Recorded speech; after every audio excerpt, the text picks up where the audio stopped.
Welcome back. This video will be covering Romans chapter 3, verses 1 through 8. It very closely follows from an argument that starts back in 2:17.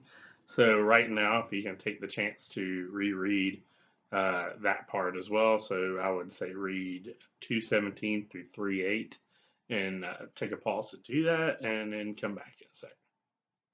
All right, so welcome back. So this section you might call the advantage of the Jews. I mean, in Romans 3:1 it says, then what advantage has the Jew? So looking back at what Paul had just said, that circumcision without the law doesn't really amount to much, but then uncircumcision with the law would be the same. You kind of wonder what's the point? So then what advantage has the Jews of what is the value of circumcision? You might think none, but Paul's going to surprisingly say much in every way. And then he's going to go into this. And so let's kind of look at this. To begin with, the Jews were entrusted with the oracles of God.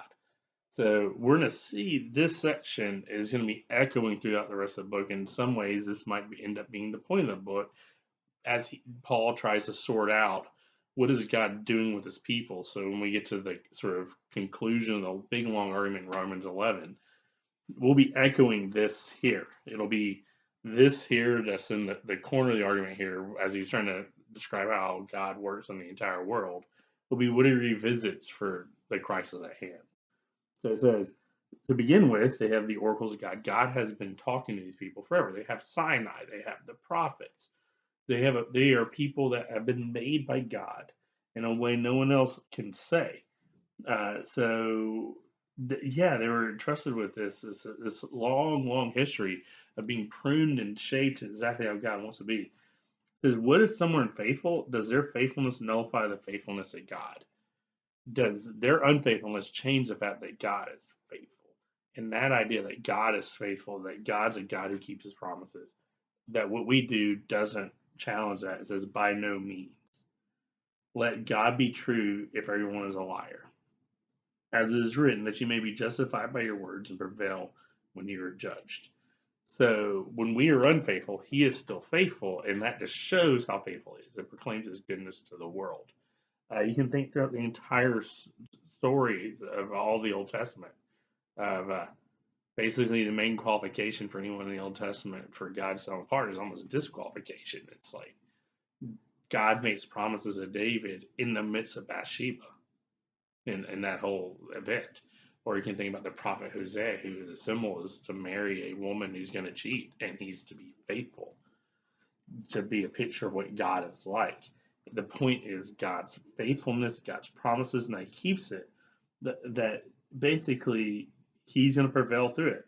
So our unrighteousness serves to show the righteousness of God. So Paul says, but if our unrighteousness serves to show the righteousness of God, what shall we say? That God is unrighteous to inflict wrath on us? I speak in human way, by no means.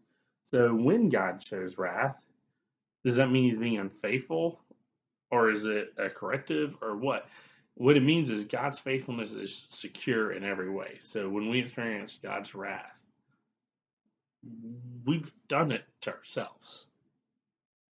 It isn't a lack of his faith, it is on our end. So by no means. God cannot be unrighteous. How could God be judge of the world if he's in any way an unrighteous judge? So God's has to be righteous no matter what, but he's also faithful.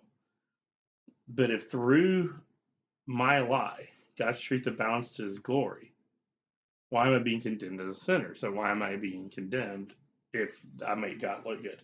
And why not do evil that good may come? So if God's goodness is shown by how he treats my badness, why not do more? As some people slanderously charge us, Paul was saying, their condemnation is just. So what Paul's going to be saying here is, yes, our unfaithfulness, our sin shows God's faithfulness. And it's going to read down to him as his glory.